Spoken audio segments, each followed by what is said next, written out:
नमस्कार। आज गोटे भल खबरटे आसी संबलपुर यूनिवर्सिटी तरफ आपण मैंने देखिपे नोटिस टी work in interview for engagement of guest faculty. ए गेस्ट फैकल्टी आमर ट्रेनर रही 2027 पर्यंत प्रायतः 27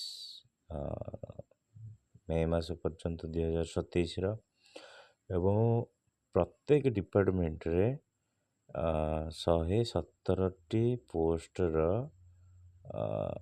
वैकेंट लिस्ट अच्छी जो थी कि आमर पिला माने गेस्ट फैकल्टी हिसाब से जॉइन करेंगे जहाँ गोटे खुशी खबर अच्छी।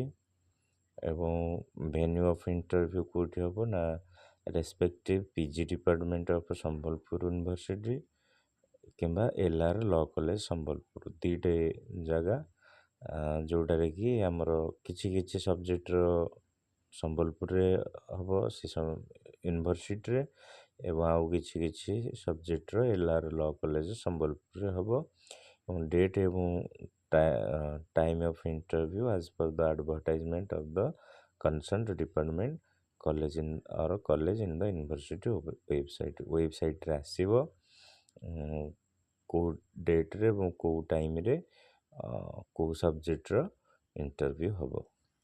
तापरे आमे जिबा डॉक्यूमेंट कौन कौन रिक्वायर्ड अच्छी देखिबा जे एप्लिकेशन गोटे एप्लिकेशन फॉर्म दरकार जोटा कि आमर वेबसाइट रे अच्छी संबलपुर यूनिवर्सिटी एवं ओरिजिनल मार्कशीट एवं सर्टिफिकेट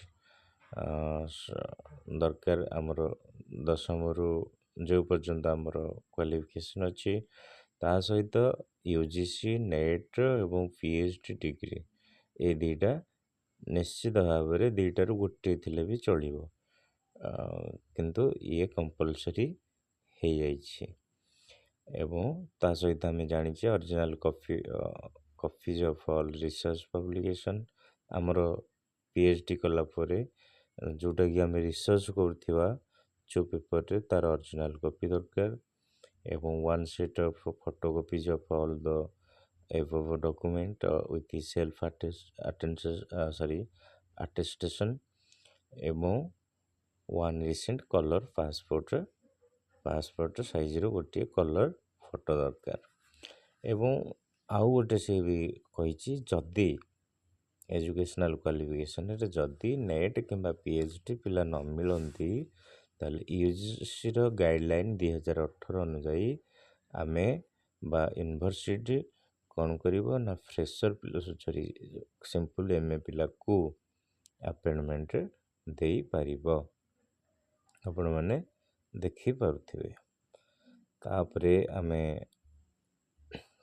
ट्रेनर ऑफ एंगेजमेंट को जदि जिबा ताले 1/7/2026 रे अपॉइंटमेंट पाइबे एवं डिसएंगेजमेंट हेबे 31/5/2027 रे 5/7/5 टोटल 12 मास पई हमर ए एडवर्टाइजमेंट होउछ। तापरे हमर होनारियम रे रहिला को पोस्ट एवं सेमानकर वर्क कौन एवं सेमानकर रेम्युनरेशन बा जोटा कि प्राप्य आम कहूचे सेटा केते कौन ता विषय रे टिके जदि आमे टोटल ए पीडीएफ टाको पढ़ीदबा ताले भल हबो कारण आउ एते लॉन्ग रे वीडियो करवाटा ठीक नुह कारण समस्त पाखे भी टाइम नहीं जेते लॉन्ग वीडियो देखिकी से माने टाइम लॉस करंतु बोली तापरे आमे जिबा टिके ओवरलुक करदबा को डिपार्टमेंट रे को केते केते पोस्ट बाहर छी सब प्रायतः डिपार्टमेंट रे 2 4 5 7 ए भली पोस्ट बाहर छी टोटल 117टी पोस्ट बाहर छी एवं कैरियर ऊपर को जिबा में କେମିତି ଆମକୁ ମାର୍କ ମିଳିବ ଦେଖିପାରୁଥିବେ। ଜେନେରାଲ୍ କ୍ୟାରିୟର ଯେଉଁଟା डिग्री पर्यंत HSC ରୁ डिग्री पर्यंत 30 मार्क्स ତା ଭିତରେ ମାର୍କ ଡିଷ୍ଟ୍ରିବ୍ୟୁସନ୍ ଥିବ first class, second class, third class. Research degree MPhil କିମ୍ବା PhD ପାଇଁ 20 ମାର୍କ। ଡେମୋ କ୍ଲାସ୍ 15 ମାର୍କ ଯେଉଁଟାକି 5ରୁ 10 ମିନିଟ୍ ପର୍ଯ୍ୟନ୍ତ ହେବ। ରିସର୍ଚ୍ଚ ପବ୍ଲିକେସନ୍ ଯେଉଁଟା ଆମେ କରିଥିବା ସେଥିପାଇଁ 15 ମାର୍କ ଏବଂ ଭାଇଭା ଭଏସ୍ ପାଇଁ ବି ମାର୍କ ଦେଖିପାରୁଥିବେ। ଇଏ ଥିଲା ଆମର ସମ୍ବଲପୁର ୟୁନିଭର୍ସିଟିର ଏହି ବର୍ଷର ଆଡ଼ଭର୍ଟାଇଜମେଣ୍ଟ 2025-26 ପାଇଁ। ଆଶା କରେ ଭିଡ଼ିଓଟି ଭଲ ଲାଗିଥିବ ଏବଂ ଆମ ଚ୍ୟାନେଲରେ ନୂଆ ହେଇଥିଲେ ଆମ ଭିଡ଼ିଓଟିକୁ ଲାଇକ୍ ଏବଂ ସେୟାର କରନ୍ତୁ, ତା ସହିତ ସବସ୍କ୍ରାଇବ୍ କରନ୍ତୁ କି ଆମେ ଏଇଭଳି ଭାବରେ ନୂଆ ନୂଆ ଭିଡ଼ିଓ ଆପଣମାନଙ୍କ ଆଗକୁ ଆଣିପାରିବୁ ଆଉ ଆପଣମାନଙ୍କ କ୍ୟାରିୟର ସଜାଡ଼ିବାରେ ବି ଏଇଭଳି ନୂଆ ନୂଆ ଇନଫର୍ମେସନ୍ ସହାୟକ ହେବ। ରହୁଛୁ, ପୁଣି ଆସିବୁ ଆଉ ଏକ ଭିଡ଼ିଓ ଆଣି ଏଜୁକେସନ୍ ଉପରେ। ସେ ପର୍ଯ୍ୟନ୍ତ ଆମକୁ ବିଦାୟ ଦିଅନ୍ତୁ। ନମସ୍କାର।